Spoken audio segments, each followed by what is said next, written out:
En esta noche vamos a estudiar a este consejo de jurisprudencia, de justicia legal que existía en tiempos de Jesucristo y que aparece con el nombre del Sanedrín o con la palabra concilio en el Nuevo Testamento. Nosotros no vamos a poder nunca entender realmente qué fue lo que pasó con Jesucristo, las injusticias que se cometieron con Jesucristo, la maquinación y el complot que se formó detrás de Jesucristo, hasta que no comprendamos claramente quién era ese consejo de líderes religiosos que componían lo que se conoce, repito, con el nombre del Sanedrín.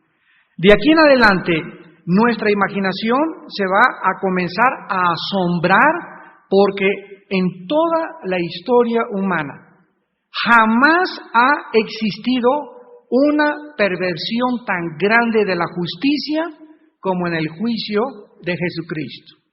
Ha habido siempre injusticias en los tribunales y con personas que han condenado a muerte de una u otra forma, que no eran culpables, pero vuelvo a repetir, jamás se había pervertido la justicia al grado al que se llegó cuando se condenó a muerte al Hijo de Dios. Fue una burla total de la misericordia, y esto a pesar de todo lo que las leyes les prescribían a este grupo de 70 líderes que se llamaban el Sanedrín. Por ejemplo, en Deuteronomio 16, versículo 18 al 20. Deuteronomio 16, versículos 18 al 20, la ley decía estas palabras: jueces y oficiales pondrás en todas tus ciudades, que Jehová tu Dios te dará en tus tribus, los cuales juzgarán al pueblo con justo juicio. No tuerzas el derecho, no hagas acepción de personas, ni tomes soborno, porque el soborno ciega los ojos de los sabios y pervierte las palabras de los justos. La justicia seguirás para que vivas y heredes la tierra que Jehová tu Dios te da. Vemos nosotros que el Dios al cual estamos sirviendo es un Dios que no solamente es el creador, sino también el sustentador de todas las cosas que existen, pero además es un Dios que es el juez y el legislador de las leyes morales. Los seres humanos no tenemos ninguna base moral para poder legislar leyes donde creemos que la pena capital es horrorosa, que es un abuso de la justicia, o que 50 años está bien para un condenado a muerte, o que la cadena perpetua, porque nuestras bases son absolutamente de carácter no objetivo, sino de carácter relativo. Entonces, como el ser humano no conoce realmente lo que es la justicia y el cimiento y la base de la justicia, el ser humano lógicamente se comporta de una manera injusta al dictar un juicio. Vemos aquí en el versículo 18 que acabamos de leer de Deuteronomio 16, que Dios, al establecer a su pueblo Israel, le colocó personas que él llamaba jueces, para que de cada tribu juzgaran al pueblo con justo juicio. O sea que cuando el pecado entró al mundo, era necesario que hubiera leyes para que frenaran, detuvieran la maldad del ser humano. Desgraciadamente, la maldad del ser humano no basta con ser detenida con leyes.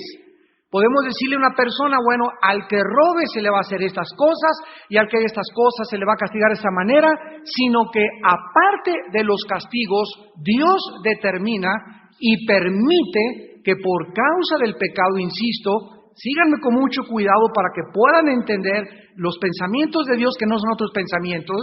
Por causa del pecado, Dios permite que se use la fuerza y la violencia. Y estoy hablando acerca del Estado. Dios le da al Estado la prerrogativa de usar la fuerza y la violencia. De ahí que tenemos cárceles, que tenemos granaderos, que tenemos policía, que tenemos algunos países pena de muerte, que hay cárceles donde se abusan de los derechos humanos, indudablemente que las hay, pero es necesario, ¿verdad?, que muchas veces la policía use la fuerza, usen los garrotes, usen lugares como Almoloya, como la Santa Marta Catitla, como las Islas Marías, etcétera, etcétera, porque muchas veces los seres humanos no pueden ser detenidos más que a través del uso de la fuerza y la violencia, y cuando se elevan las leyes con penas más drásticas cuando los problemas son tan drásticos. Esto es interesante porque en estos días se van a reunir la mayor parte de los gobernadores de la República Mexicana, creo que en Valle de Bravo, para tratar de debatir el combate a los secuestros, porque más de 12 embajadas mandaron un documento a Los Pinos diciéndole a nuestro presidente Fox que iban a sacar a los inversionistas y a los negocios que se hacen aquí en México por la inseguridad tan grave que está viviendo el país. Entonces, hemos llegado a un momento donde no se frenaron hace 4, 5, 10 años los secuestros. ¿Y qué pasa cuando a una enfermedad no le pones una medicina drástica? Cuando el cáncer comienza a salir, es probable que se pueda coartar o detener cuando se le detecta. Y muchas veces implica cirugía. Y cuando un mal o un problema se le deja y se le deja y se le deja, escucha, ningún problema se acaba, todos crecen. La maldad tiene que multiplicarse más y más. Entonces, si hace 10 o 15 años se hubiera dicho al secuestrador que se le agarre son 50 años de cárcel, y si alguna persona que es secuestrador fue antes ex policía o perteneció a las Fuerzas Armadas o ocupó un puesto de gobierno, la pena es triple todavía. Y si reincide es cadena perpetua, y a los que secuestran a los niños que los capen, que los castren, entonces sería diferente la historia de nuestro país. Pero el crimen se le deja que crezca, y sale en confianza, no hay ningún problema, matan a tu mamá, se llevan a tu hijo, etcétera, etcétera, y vivimos la inseguridad que estamos viviendo. Y hace más de 5,000 años, damas y caballeros, señores abogados, jueces, legisladores, magistrados, la Biblia nos daba las bases de los juicios para una sociedad que pudiera vivir con paz y con armonía. Dice aquí en el versículo 19 que es importantísimo que los magistrados, los jueces, aquellas personas que han sido colocadas en posiciones de ejercer la justicia o de administrar la justicia, no deben torcer el derecho. No deben torcer el derecho. No pueden hacer acepción de personas. No pueden tomar soborno, porque inmediatamente la justicia se pervierte. De ahí que el símbolo de la justicia sea una mujer con los ojos vendados, con una balanza en la mano derecha y una espada en la mano izquierda. Ese símbolo que está en Estados Unidos, que es el símbolo de la justicia, es un símbolo tomado ¿de dónde? Es un símbolo tomado de la Biblia. El juez no debe ver si la persona es rica o es pobre. La balanza tiene que ser el peso de la justicia equitativo al crimen, y la espada tiene que caer sin misericordia a la persona que viola las leyes. Todos estos cuadros y estos retratos fueron tomados y sacados de la Biblia. Dice la Biblia que el soborno ciega los ojos de los sabios. En el momento en que alguien te ofrece dinero para que tú tuerzas el derecho, si eres un diputado, si eres un juez que me estás escuchando, si eres un magistrado, no importa la posición que te ocupes, si tú estás colocado para administrar la justicia y por causa del dinero tú tuerces el derecho, estás cegando tus ojos y hay un juicio de Dios sobre tu vida que se llama: no volverás a ser sabio. Te convertirás en un necio, vas a perder la distinción entre el bien y entre el mal y el bien para ti tarde o temprano serán iguales, Y esta es la razón por la cual nuestro país, países de Latinoamérica y del mundo entero se encuentran hundidos en la corrupción total, porque los que se encargan de administrar la justicia se han corrompido. No han mantenido el derecho. Dice la Biblia, la justicia seguirás para que vivas y heredes la tierra que Jehová tu Dios te da. Dios asocia la administración justa de la justicia con la salud, con una vida larga y tranquila en este mundo. Hace algunos años, nosotros tenemos ya el Ministerio de las Cárceles desde hace más de 18 años. Tenemos, gracias a Dios, reconocimientos escritos de la Secretaría de Gobernación de 3 sexenios, donde nos felicitan por el trabajo que hemos hecho en Santa Marta, Catitla, en el Reclusorio Norte, en el Reclusorio Sur y en las Islas Marías también. Y en 1984 fundamos una iglesia en Santa Marta, Catitla, que ahora ya es una construcción donde se les permitió a los presos construir una capilla. Y ahí está la iglesia, se llama la Iglesia Jonás. Y muchos de estos presos ya los han mandado a las Islas Marías. Y una vez que estábamos ahí con los presos predicándoles, vamos cada 15 días a visitar las cárceles, uno de ellos me dijo, ¿ves ese hombre que está allá atrás, Armando? Y esto fue hace como algunos 1 año y medio, 2 años. Y era un hombre como unos 50 años de edad, llore y llore y llore, bajito, con un saco. Y le dije, sí, ¿qué le pasa? Y me dice, este era el contador de uno de los cárteles de los narcos más grandes de la República Mexicana. Y me interesó lo que él me dijo, era uno de los contadores de los cárteles de los narcotraficantes. Entonces comenzamos a platicar con él al acabar yo de dar la conferencia y le dije, ¿cómo es tu historia o por qué has acabado aquí en la cárcel?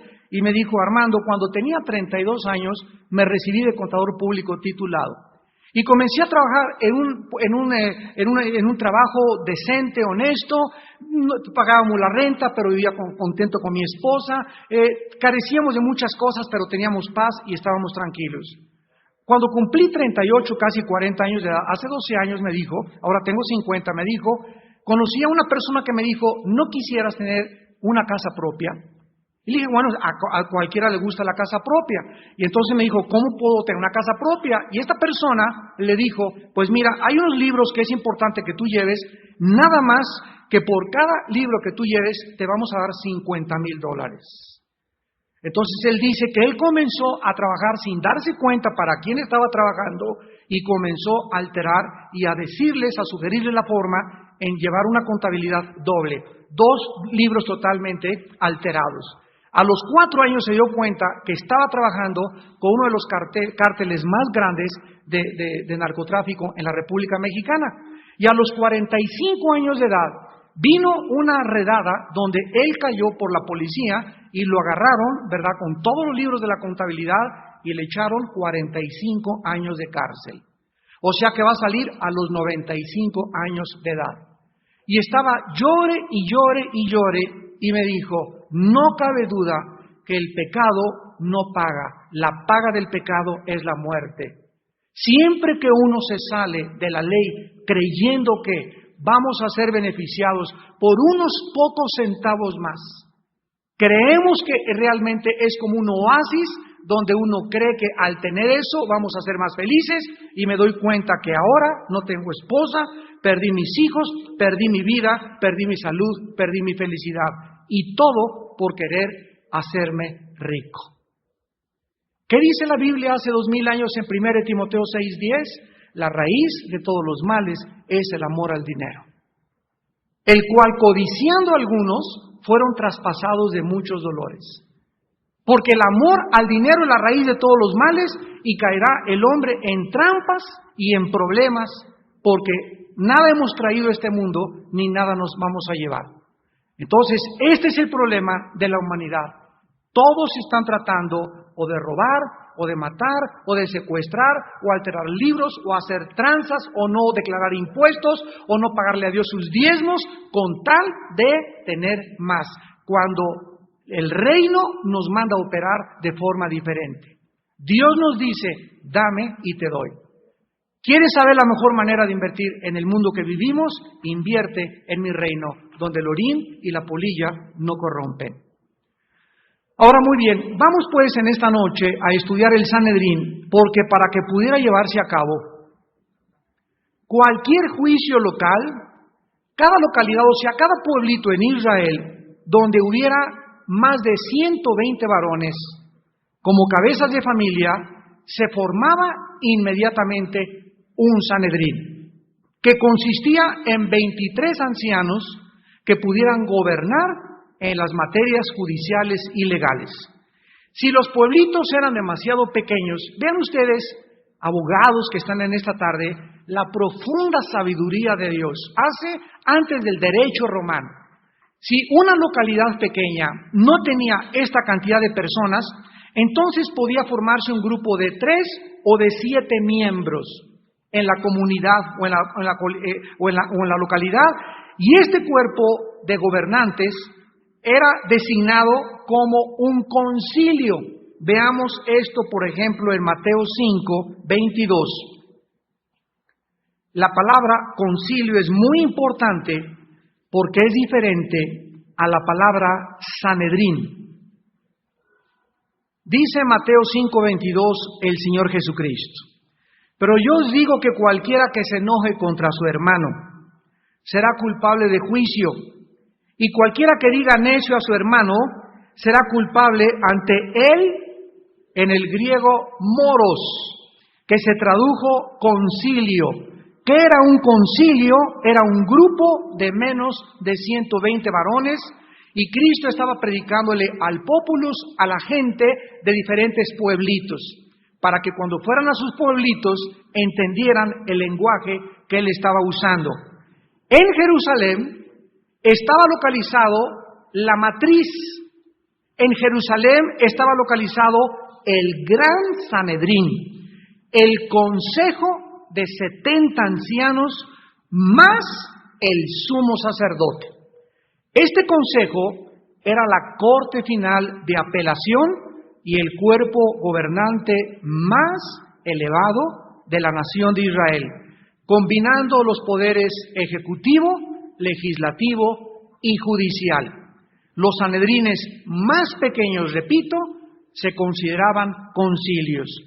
Ahora muy bien, basado en la ley, uno de los mejores códigos de jurisprudencia que ha sido establecido lo tenían los judíos en Israel, porque había sido establecido en cada uno de los concilios, y en el Gran Sanedrín se podría decir que era el Tribunal Superior de Justicia, el que estaba en la capital de la nación, y los demás eran cortes, ¿verdad?, penales, donde había jueces, donde había magistrados de menor escala y de menor rango judicial. En términos legales, la ley demandaba 3 cosas. Número 1, publicidad del juicio. De acuerdo a la ley judía, no se podía enjuiciar a nadie en secreto. Vamos a ir viendo con el trasfondo que vamos a dar en esta noche que todos los juicios de Cristo fueron ilegales, pisotearon las leyes y aborrecieron el consejo de Dios, y el Sanedrín en tiempos de Cristo se había corrompido como se ha corrompido nuestras leyes del siglo XXI. Número 1, tenían que ser públicos. No se podía juzgar a nadie de una forma secreta. Ustedes conocen que en los Estados Unidos de Norteamérica es el único país en el mundo donde el juicio de un tribunal es la calca al carbón del Sanedrín, de las leyes del Sanedrín. En Estados Unidos de Norteamérica, cuando una persona es acusada de algo, hay un juez, el abogado acusador, el abogado defensor, y hay un jurado. Y se invita a la gente, o se hace público el juicio, para que la gente asista a escuchar el desarrollo de este juicio. Nada parecido a eso tenemos en México, desgraciadamente. Además, en Estados Unidos también, aunque ya está bastante corrompido este sistema también, las personas se les hace jurar en la Biblia. El juez hace que la persona jure con la Biblia, y la persona que entre al banquillo de los acusados o como testigo de cargo, se le hace jurar con la Biblia, y el cargo de perjurio. La acusación de ser un falso testigo es de más de 25 años en Estados Unidos. Una de las personas que iban a ser acusadas de perjurio, pero que desgraciadamente fue exento de este juicio, fue el expresidente Bill Clinton. Él mintió a los jueces que no había tenido relaciones con una muchacha y había perjurado ante la Corte Federal, lo cual lo hacía culpable de este juicio. Fue exento, ¿verdad? Pero tal vez por la gracia de Dios. Número 2, la ley demandaba no solamente que hubiera publicidad del juicio y que se supiera públicamente qué juicio se iba a llevar a cabo, sino también se demandaba la libertad total para permitir la defensa del acusado. Nunca se podía sentenciar, acusar, juzgar a nadie sin que la persona tuviera el derecho de defenderse. En México es lo contrario. Aquí te dan para adentro y después te defiendes. ¿Verdad? Aquí eres culpable y después hasta que tú demuestras de que no eres culpable. O sea, al revés. En Estados Unidos eres inocente hasta que se compruebe tu culpabilidad. Esto es lo justo. Entonces aquí llegan a nuestra casa, ¿verdad? Y súbase con todo lo que trae. No, señor, ¿cómo que no, señor? Súbase. Y en Estados Unidos y en las cortes de Israel se hacía exactamente lo contrario. El acusado, en primer lugar, se le leían sus derechos y tenía que tener forzosamente un abogado. Tenía el derecho a defenderse de las acusaciones. Y en tercer lugar, la ley demandaba la garantía en contra de los peligros de los testigos. O sea, la ley, el tribunal, los jueces deberían asegurarse de que el testigo no fuera falso. Porque una de las cosas que la ley judía condenaba más era el falso testimonio. Una de las cosas que Dios odia, pero de veras aborrece, es a los falsos testigos. A los que se prestan para dar un juramento o decir algo que no es verdad, porque eso lastima y hiere la reputación de tu prójimo, y el segundo mandamiento es como el primero: amarás a tu prójimo como a ti mismo. Cuídate de no hacerle daño a tu prójimo levantando un falso en contra de él. Ahora, de acuerdo a todo esto, vamos a Deuteronomio 17, de acuerdo a todo esto, no podía, de acuerdo a la ley, haber un solo testigo. Dice Deuteronomio 17, versículo 6. Por dicho de 2 o de 3 testigos morirá el que hubiere de morir. No morirá por el dicho de un solo testigo. A Cristo, cuando el Sanedrín lo capturó en Getsemaní, ya lo hemos visto en las conferencias anteriores, a las 2:30 de la mañana, entre 2:30, todo lo que sucedió entre las 2:30 de la mañana y las 8 de la mañana fue en secreto. No fue público, no encontraron testigos, y el único testigo de cargo que podían haber utilizado, llamado Judas Iscariote, cuando él ve Judas que Cristo va amarrado, atado, rodeado por todos los líderes religiosos, camino al pretorio romano, donde se encontraba el gobernador Pilato y donde los líderes religiosos del Sanedrín buscaban el veredicto de la sentencia de muerte, Judas se acerca a los líderes religiosos y les dice: he entregado sangre inocente. Y tenían ellos, en ese momento, estaban cerca del templo. Y agarra Judas las monedas, lo vamos a ver después, las avienta al suelo y los sacerdotes dicen: ¿qué nos importa a nosotros eso? Espérenme tantito, señores líderes del Sanedrín. Ustedes tenían la responsabilidad de saber que si ese testigo Judas había sido falso y él estaba reconociendo que estaba entregando un inocente y que el acusado era inocente, la ley decía que entonces se castigara al que estaba dando falso testimonio y se dejara libre al que estaban acusando de culpabilidad. Y el Sanedrín no lo hizo. No lo hizo porque al reconocer que Judas era inocente, ellos también comenzarían a descubrir que ellos estaban involucrados en el mismo complot, porque ellos le pagaron las 30 monedas de plata. Ahora, si el testigo entonces que testificara en contra del acusado debería afirmar bajo juramento que decía la verdad, entonces los jueces podían comenzar a proceder a tomar la data, la información y a comenzar a tratar de evaluar lo que estaban escuchando, y tenían después ahí el jurado que les ayudaba a determinar qué era en realidad la situación de la persona acusada. Ahora bien, si se descubría que el testigo de cargo o el testigo había jurado falsamente, se le aplicaba el castigo que la ley ordenaba. ¿Saben ustedes qué le pasaba a un testigo como Judas que había acusado falsamente a una persona? Deuteronomio 19, del 16 al 21. Deuteronomio 19, 16 al 21. Cuando se levantare testigo falso contra alguno para testificar contra él, entonces los dos litigantes se presentarán delante de Jehová y delante de los sacerdotes y de los jueces que hubieren aquellos días. Y los jueces inquirirán bien, y si aquel testigo resultare falso y hubiere acusado falsamente a su hermano, entonces haréis a él como él pensó hacer a su hermano, y quitarás el mal de en medio de ti. Y los que quedaren oirán y temerán, y no volverán a hacer más una maldad semejante en medio de ti. Y no le compadecerás vida por vida, ojo por ojo, diente por diente, mano por mano, pie por pie.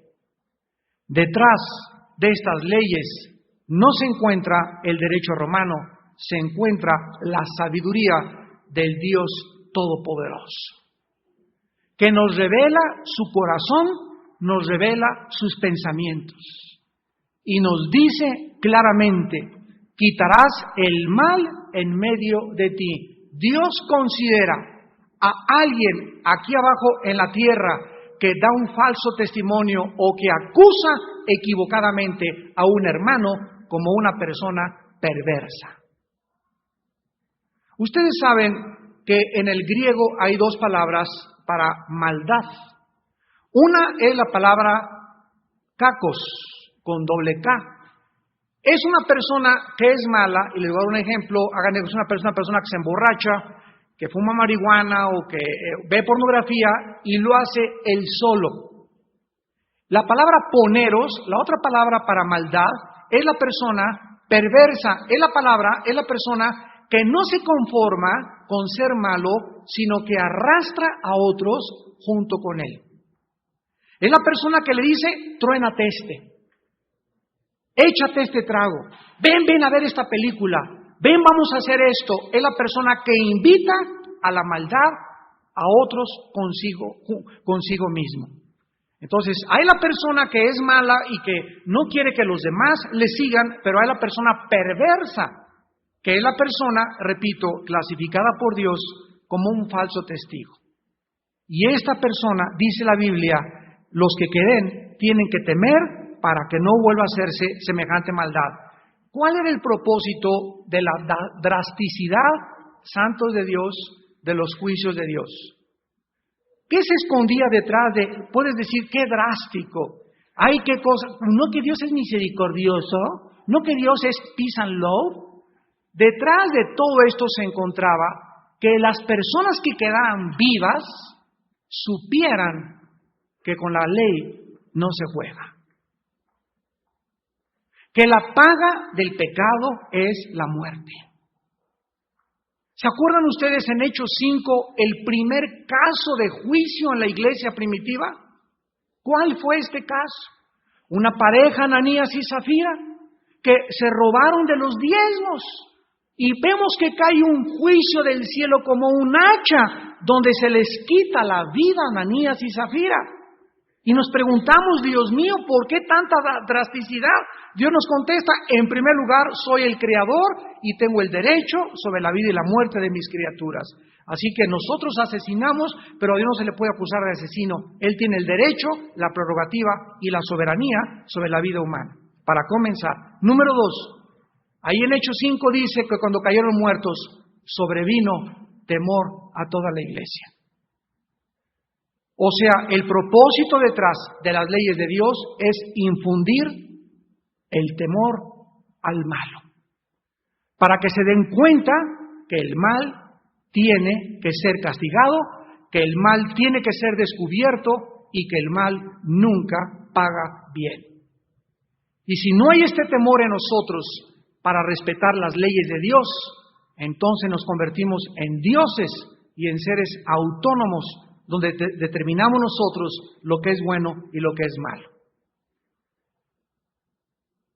Si se descubría entonces que el testigo había jurado falsamente, se le aplicaba el castigo. La discusión entre el acusador y el acusado se conducía, repito, delante de toda la asamblea y después comenzaba a hacerse público para que todos estuvieran enterados y no hubiera aquí un manejo, ¿verdad?, de que yo te acuso, pero no hay testigos, sino que fuera público para que la gente supiera que a la persona a la que se le dictaba la sentencia, se le dictaba bajo la estricta regularidad y aplicación de la ley judicial. Ahora, en el caso cuando un hombre era condenado a muerte, fíjense ustedes, cuando una persona era condenada a muerte, los testigos cuya evidencia habían decidido la sentencia serían los primeros en lanzar las piedras contra la persona acusada. A ver, repito otra vez. Se determina que Pancho Pistolas es culpable. Para que haya dictaminado el juez la culpabilidad es porque los testigos de cargo presentaron evidencias claras que dictaminaban la culpabilidad. En este caso, eran los mismos testigos los que tenían que lanzar las piedras para matar con la pena capital a la persona. Deuteronomio 17, versículo 7.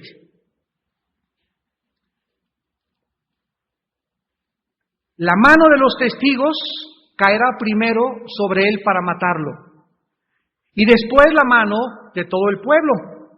Así quitarás el mal de en medio de ti. Esto fue lo que Jesús usó en Juan 8, cuando los líderes religiosos le trajeron a una mujer sorprendida en el acto de adulterio. Y trajeron a la mujer arrastrándola de las greñas, y la pregunta es, ¿por qué no trajeron también al varón? ¿Dónde estaba Juan Camaney? Esta ha sido culpable y encontrada de adulterio. La ley dice, muerte a pedrada a las adúlteras. Entonces los fariseos siempre estaban tratando a los líderes religiosos de acorralar a Cristo entre la ley y la misericordia. Si Cristo hubiera dicho, perdónenla, lo acusarían de violar la ley. Porque la ley decía que a los adúlteros que fueran sorprendidos en el acto, deberían de morir los dos a pedradas bajo la pena capital. Esto nos habla de la drasticidad y de la gravedad del pecado de adulterio delante de Dios. La razón por la cual los seres humanos no consideramos ciertos pecadillos canitas al aire y consideramos que el asesino, Bin Laden, Hussein, Al Capone, eso sí, ¿verdad?, deben de irse a refundirse en las Islas Marías y la pena y los secuestradores, es porque nunca hemos podido reconocer la gravedad de la pecaminosidad humana. Y nosotros tenemos una percepción y una perspectiva del pecado totalmente y diametralmente opuesta a como Dios lo ve desde el cielo. Para ti el pecado, pues es esto, es aquello, yo no fumo, yo no robo, yo no soy adúltero, ¿verdad? Y Cristo les dijo a los fariseos, sepulcros blanqueados. Pero cuando examinamos los pecados de acuerdo a la perspectiva divina y nos damos cuenta que los adúlteros eran matados a pedradas, Dios nos quiere enviar un mensaje del cielo. ¿Y qué mensaje tenemos en esta tarde? La dignidad del matrimonio, la santidad del matrimonio, que es el fundamento y la base de cualquier sociedad. Y cuando el fundamento de una sociedad, que es el matrimonio, es atacado y debilitado en sus fundamentos, y una de las cosas que lo debilitan es la homosexualidad, el lesbianismo, matrimonios entre gays, adúltero de uno de los cónyuges, comenzamos a ver a esa sociedad tambalearse bajo la decadencia de la inmoralidad. Y esta es la razón por la cual Dios nos habla de los juicios tan severos que Él tiene contra estos pecados. Cristo a los fariseos que le trajeron a la mujer adúltera no les contestó, sino que simplemente se inclinó a la tierra y comenzó a escribir. Y en ese momento les dijo: el que esté libre de pecado, arroje la primera piedra, porque la ley decía, lo estamos leyendo, que los testigos eran los primeros en lanzar las piedras al acusado. Entonces Cristo usa la ley, lo que está en Deuteronomio 19:7, y les dice: muy bien, la ley dice eso. Si cualquiera de ustedes se considera mejor que la mujer, mátenla a pedradas. Y en ese momento la Biblia dice que, sabiendo ellos que su conciencia les acusaba, uno por uno comenzaron a abandonar la escena y dejaron a la mujer enfrente de Jesús. Jesús la tomó, la levantó y le dijo: vete y no peques más, mujer, porque he venido a buscar y a salvar a los pecadores. He venido a darle mi gracia y mi perdón y mi misericordia a los que quieren recibir este perdón del cielo. No he venido a condenar al mundo, he venido a salvar al mundo. He venido a poner en libertad a los cautivos. He venido a que la ley, como no se aplicó y se hizo sin misericordia, quiero aplicar la ley, pero ahora traigo una ley más grande. Ya no es el código del Sinaí, ahora es la ley del Espíritu de vida en Cristo Jesús. Se llama la ley de la libertad, ya no es la ley del Sinaí. Desgraciadamente hay muchas iglesias actualmente en el mundo entero, muchos líderes tenemos en todas partes del mundo, donde en sus iglesias siguen aplicando la ley.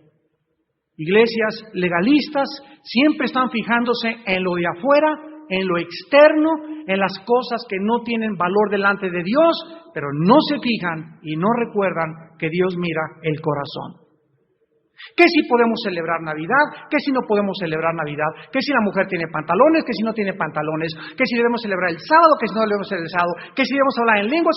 Siempre estamos buscando cosas y tragándonos, colando el mosco y tragándonos el camello. Porque es precisamente lo que el Espíritu quiere hacernos resucitar y renacer en la época que estamos viviendo. Basta ya de estas cosas que son externas y concéntrate en tu santidad interna. Porque el reino de Dios no consiste en comida o en vestido o en alimento, sino en gozo y en paz del Espíritu Santo. ¿De qué te sirve que condene las cosas por afuera si en tu vida eres un amargado, eres una amargada? No tienes el gozo, ni la compasión, ni la misericordia por tus hermanos. ¿De qué te sirve esta posición de usar la ley drásticamente cuando en tu corazón careces de la gracia y la misericordia de nuestro bendito Salvador? Ahora, muy bien, esto fue lo que Cristo quiso expresar con la mujer adúltera y se retiraron todos. El gran Sanedrín. Con este código que acabamos de enunciar y de estudiar, para los concilios locales, el gran Sanedrín de Jerusalén, el Tribunal Superior de Justicia, no podía más que hacer un ejemplo de la administración de la justicia a los concilios locales de los demás estados. Los miembros del gran Sanedrín eran escogidos por el mismo tribunal y podían ser promovidos entre ellos mismos o escoger a otros de personas locales para formar parte del Sanedrín. ¿Recuerdan ustedes en Hechos 22:3 al apóstol Pablo diciendo en su testimonio yo fui discípulo de Gamaliel. Gamaliel era uno de los miembros más renombrados, junto con Nicodemo, después del Gran Sanedrín. Lo que deducimos que Pablo formó parte de este consejo de juicio en Israel del Sanedrín, al grado que los miembros del Sanedrín que tenían más experiencia le dieron a Pablo cartas y le dijeron: ve y te damos la firma y la autorización de matar a los cristianos. ¿A qué grado había llegado el Sanedrín después de la muerte de Cristo, que siguió su perversión y su corrupción, hasta que en el año 70 llegaron los romanos y no dejaron piedra sobre piedra, y se acabó el Sanedrín y se acabó todo el concilio de jueces de Israel? Pablo nos damos cuenta que era muy joven y había sido traído a un lugar de prominencia que solo pertenecía a los ancianos. Ahora, muy bien, tomen en cuenta esto: los miembros del Gran Sanedrín consistían en, apúntalo, 24 sacerdotes, 24 ancianos o líderes, 22 escribas, ya tenemos con estos 70, más el sumo sacerdote, haciendo un total de 71 miembros.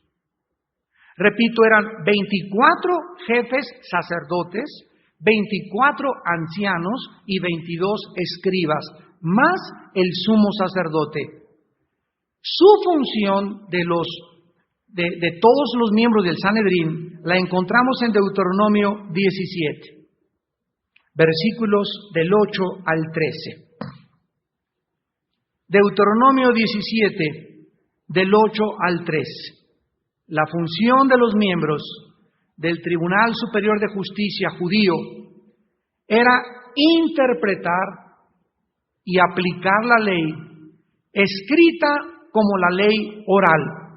La misma ley les otorgaba a ellos la autoridad suprema en la nación de Israel. Deuteronomio 17, del 8 al 13. Cuando alguna cosa te fuere difícil en el juicio, entre una clase de homicidio y otra, entre una clase de derecho legal y otra, y entre una clase de herida y otra, en negocios, de litigios, en tus ciudades, entonces te levantarás y recurrirás al lugar que Jehová tu Dios escogiere, y vendrás a los sacerdotes levitas y al juez que hubiera en aquellos días, y preguntarás, y ellos te enseñarán la sentencia del juicio, y harás según la sentencia que te indiquen los del lugar que Jehová escogiere, y cuidarás de hacer según lo que te manifiesten, según la ley que te enseñen y según el juicio que te digan, harás. No te apartarás ni a diestra ni a siniestra de la sentencia que te declaren. Y el hombre que procediere con soberbia, no obedeciendo al sacerdote que está para ministrar allí, delante de Jehová tu Dios o al juez, el tal morirá. Y quitarás el mal del medio de Israel, y todo el pueblo oirá y temerá, y no se ensoberbecerá. Vemos nosotros pues que el axioma de este sistema de gobierno era: el Sanedrín era para salvar y no para destruir las vidas. Era el fundamento y el punto principal. Era un grupo de personas nombradas por Dios para administrar la justicia y salvar la vida a los que eran acusados de una forma equivocada y falsa. Y rescatarlos de esos falsos acusadores, de esos falsos testimonios, y proteger y preservar la vida y el derecho de los seres humanos. El presidente del Sanedrín debería amonestar al testigo que acusaba acerca de la dignidad y el valor del acusado y reflexionar cuidadosamente y calmadamente en cualquier circunstancia que hubiera sido pasada por alto y que favoreciera la inocencia del acusado. En penúltimo lugar, vemos que 5 puntos. Número 1, ningún juicio criminal podía ser llevado durante la noche. Número 2, los jueces que iban a condenar al criminal tenían que ayunar el día anterior. Con Cristo lo pusieron a las 9 de la mañana en la cruz. Número 3, el condenado no podía ser ejecutado, escuchen, el mismo día. Y a Cristo lo sentenciaron, lo enjuiciaron y lo crucificaron a las 7 horas que lo arrestaron ilegalmente, sin ningún testigo, sin ninguna acusación, en el huerto de Getsemaní. El condenado no podía ser ejecutado el mismo día en que la sentencia se hubiera declarado. En cuarto lugar, las propiedades del acusado no podían ser confiscadas, sino tenían que ser entregadas a sus herederos. En quinto lugar, si el Sanedrín votaba unánimemente, fijémonos en este último punto, si todos los 70 decían, es culpable, para un veredicto de culpabilidad, el acusado era puesto en libertad. ¿Cómo? ¿Saben por qué? Porque el elemento necesario de misericordia había fracasado.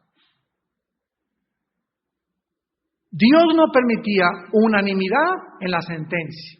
Si todos decían es culpable, quería decir que ninguno de ellos pudo ver nunca el factor de la misericordia, sino que todos fueron cegados en sus ojos para dictar la sentencia. Ahora, vamos a terminar en esta noche, se nos acabó el tiempo, con algunos de los principios que debemos aprender y las lecciones para nosotros. El primero es, ¿qué lecciones podemos aprender del estudio de esta ilegalidad y de esta perversión de la justicia? Número 1, lo terrible que es la religión.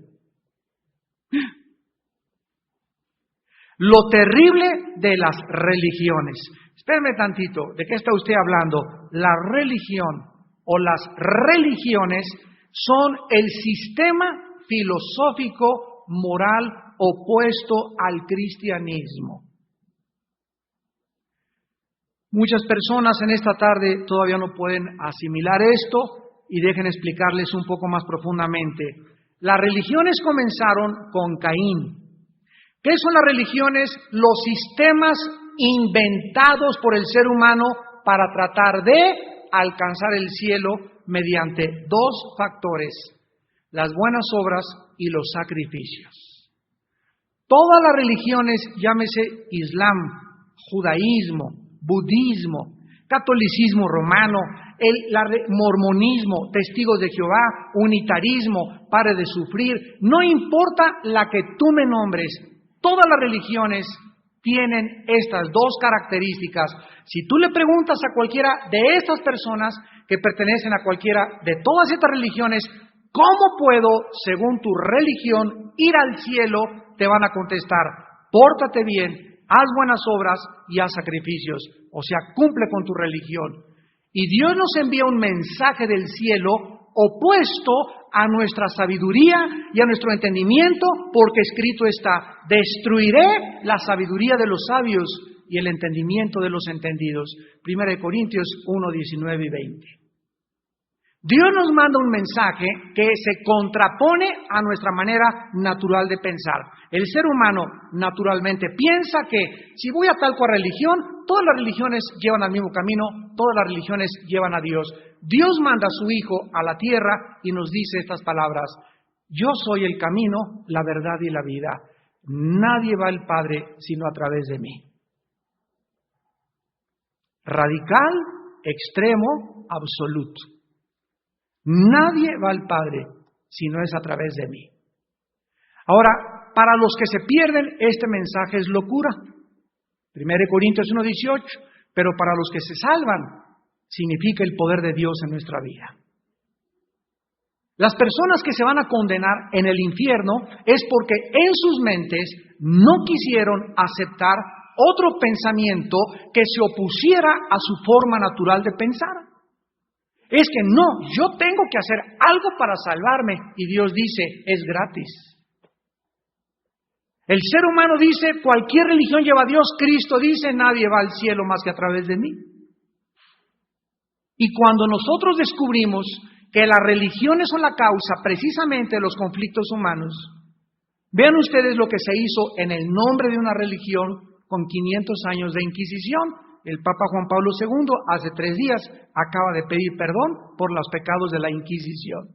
500 años se mató en el nombre de una religión a los que eran seguidores de Jesús y leían la Biblia, sin la orden del oficio o del oficio santo, como después le cambiaron el nombre a la Inquisición.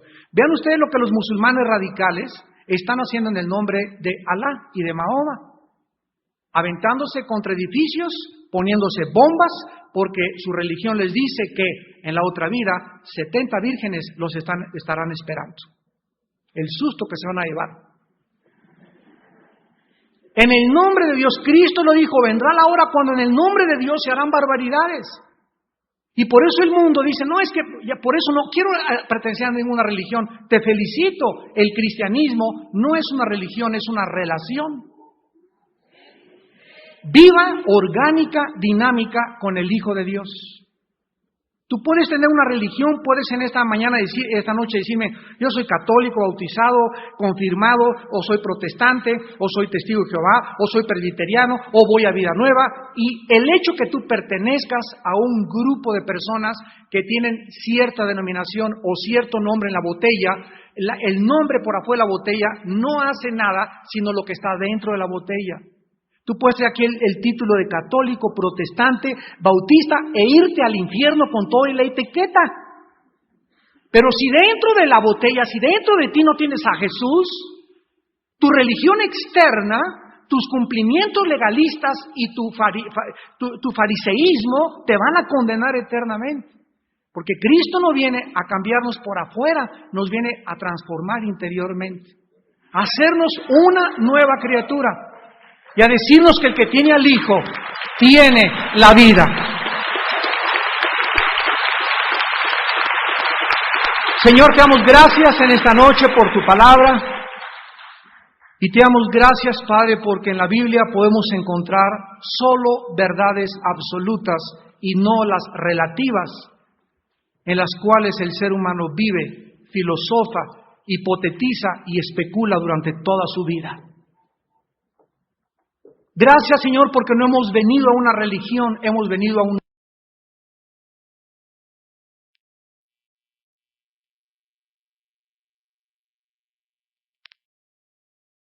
juzgado perversa e ilegalmente por los hombres que representaban en sus tiempos la religión y que detrás de ellos se encontraba la maldad disfrazada con apariencia de piedad.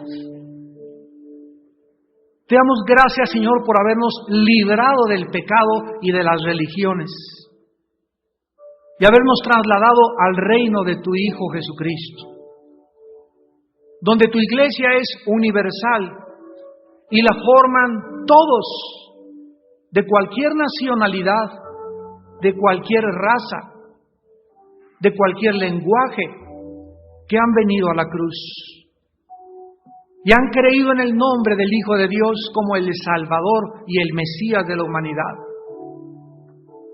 La Biblia dice que fuera de Jesús todos son falsos profetas, porque Él es el único escogido en quien Dios el Padre tuvo toda su complacencia. Y la voz del cielo nos sigue diciendo, a Él oíd. Oíd a mi Hijo, dice el Señor, oíd a sus profetas y prosperará tu alma. He traído palabras de vida, dijo Jesús, de vida y de paz a tu alma. Vine hace 2000 años a dar mi vida en una cruz para pagar el precio de tus pecados y para que en esta noche comprendieras que me necesitas y que te invito a que vengas a mí, dice Jesús, al Hijo de Dios, para que yo entre a tu vida y la transforme y la cambie, y tú nazcas de nuevo, seas lleno del Espíritu Santo y conozcas la verdad, y la verdad te hará libre. Las personas en esta noche que quisieran por primera vez invitar a Cristo a su vida, ahí desde su lugar, ustedes por televisión, donde quiera que tú nos estés viendo, dile estas palabras a Dios en este momento. Señor mío y Dios mío, Me arrepiento de mis pecados. Considero que el destino de mi alma es algo demasiado serio. Tan serio que tuviste que morir en una cruz para pagar por mis pecados. Y confieso en esta noche que creo que tu Hijo Jesucristo en la cruz, con su muerte y su sangre, pagó por mis pecados.